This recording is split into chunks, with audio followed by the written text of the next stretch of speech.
Welcome to Untitled Pick Ems. I'm your host, Tiara Allen, here with Darnell Tabor and Brooke Lemke. Are y'all ready to talk about some sports today? Yep, absolutely. Yes, I have to agree with Brooke. Yes, let's get into it. So the NCAA Women's Volleyball Tournament is wrapping up this week as they compete for the semifinals tonight with the championship game this Saturday night. And before we recap these intense games, I want to talk about the WNBA Draft 2021. So first, our number one pick is Carlier Kohler. She's from University of Texas at a 6'5", and she's going to the Dallas Wings. So Kohler is a terrific post player, high-level rebounder, and a rim protector. So how will she be an offset to the Dallas Wings?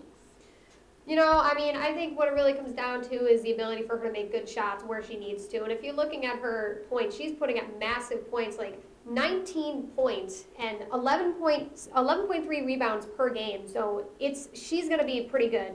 Yes, I most definitely agree.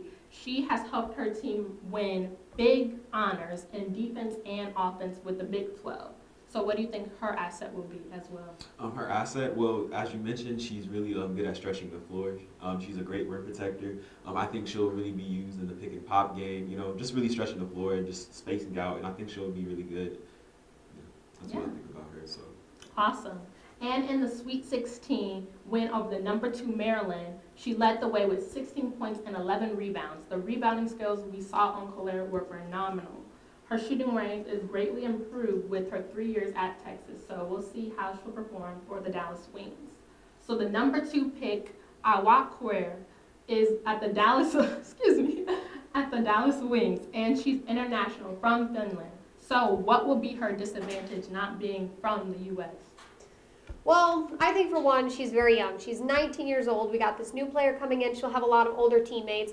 Props to her for being the first team member from Finland to come and be in the WNBA. So I really think that it's about the game that is played over there versus the game that drives the pace here. And I really think that's going to be the differing factor about how she can handle the game here versus where she played back home. Honestly, I have to disagree with you. I don't think she'll have any disadvantages.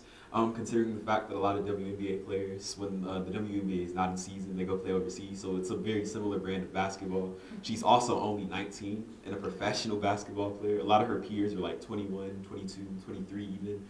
And so she'll have time to develop. She's already a pro player. She's 6'5". She can dunk the basketball.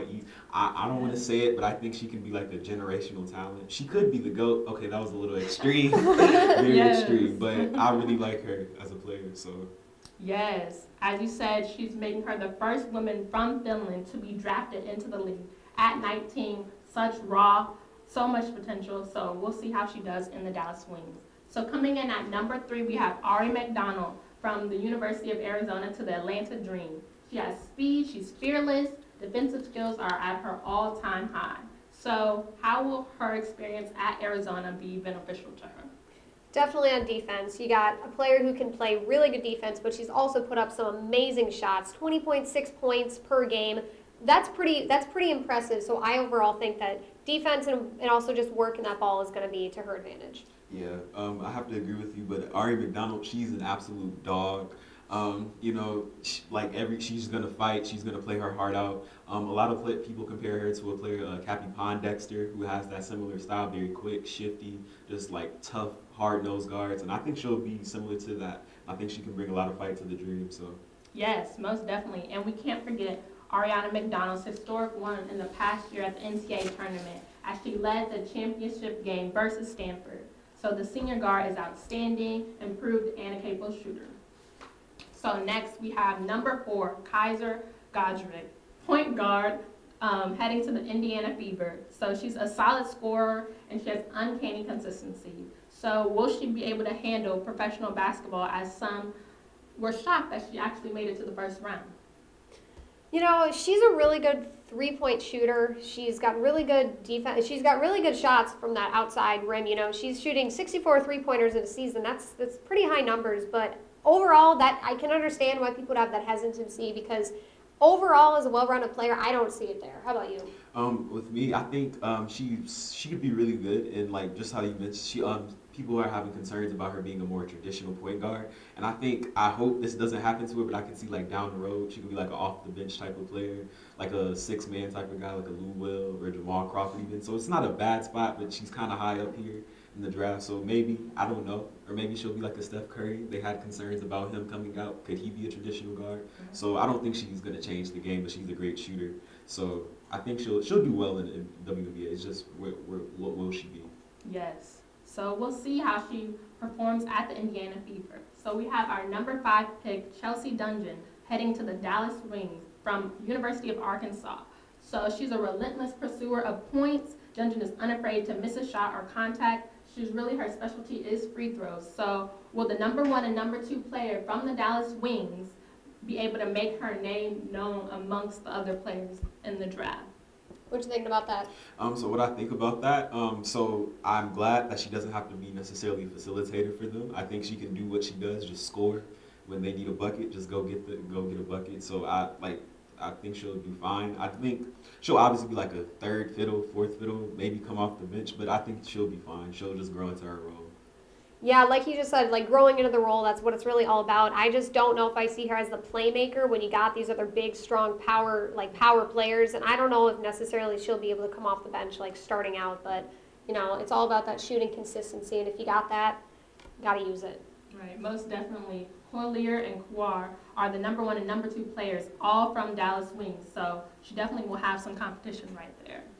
So next we'll head to the NCAA semifinals, Final Four for the NCAA Volleyball Championship. So we have first Wisconsin versus Texas. So Texas advances with the 13 NCAA semifinals, 24 NCAA regional finals, and 34 NCAA regional semifinals. So let's kind of talk. How do you think Texas will face up against Wisconsin?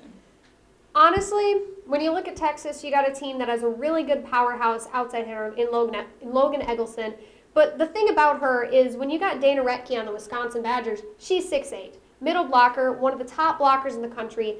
I don't think that she has the power to get over those big arms because she just reaches over that net and it just shuts everything down. And honestly, I don't really see that Texas has many backup hitters that can do the work if they need to. And they have been doing really good on defense all season. They've been doing really good on getting those digs where they need them. But I think Wisconsin just has those hitters that are ultimately going to be the game changer. So I have Wisconsin winning this game. Yeah, Berg, I'll have to agree with you. I think I'm going to go with Wisconsin on this. I think Texas is a really talented team, but isn't Wisconsin the number 1 overall seed? Oh, yeah. Mm-hmm. So it's like, if you have to go with one, I think we're going to go with Wisconsin here. Yeah. I kind of have to disagree with you guys. I'm kind of rooting for University of Texas to perform. They have Logan Eggleston, which you said she's a powerhouse, and they also have Skylar Fields, and she's an all-around player with passing, defense. So we'll kind of see as the matchup, so it'll be interesting. So next we have Washington versus Kentucky. So the Washington Husky underdogs are fighting to the finish. Literally all throughout the championship, they've been doing 5 sets. So how will they face the number 2 seed Kentucky Wildcats? You want to talk about that one? You can take it, but I guess I'll just throw in my 2 cents. Honestly, Washington, they're not supposed to be here. They're the underdogs out of these 4 teams, but it's like they're here for a reason. I think they're really scrappy. They can fight. It's their first time since 2013, and their 5th time ever. So, I think they'll be okay. I don't know if they'll win, but I think they'll put up a good fight like they have all tournament. So when you go look at these 2 teams, you got Washington, you got Kentucky. If you look at the 2, Kentucky doesn't really perform well under pressure because they don't have to, because they're always ahead. But if you look at Washington, they come from behind with leads. They're down by 6-7 points, and then you got Maria Balgamov, people like that, who just bring them out of that 6-7 point deficit to win the game. But the thing is that when Kentucky has a lead, they keep pushing that lead. And so I think the Wildcats are just going to keep pushing points. They're clearly the stronger team here, and like you said, like Washington, I don't know if they're supposed to be here. They're here for a reason, but I don't know if they're supposed to win this game. But it should be an interesting game. I think Kentucky's going to win this one. Yes, so we'll definitely see. Both schools are looking to make history this year, so it will definitely be a fight to the finish. So, Brooke and Darnell, who do you think will win it all? Talked about this last week. Big Big Ten person here. So Wisconsin, so proud to see them in this Final Four matchup. They're the number 1 seed. I really think that after the 2019 championship loss, I really think that this lit a fire under them, that they're going to come back and they're going to win this entire game. And it'll be super interesting to see, especially with Dana Retke, like we were talking about.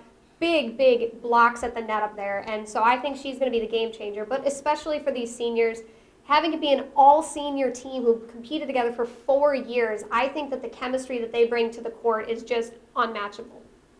Well, I'm sorry, I have to disagree with you. You guys may think I'm crazy, but I still want to go with Washington here. They have the setter of the year in Ella May Powell.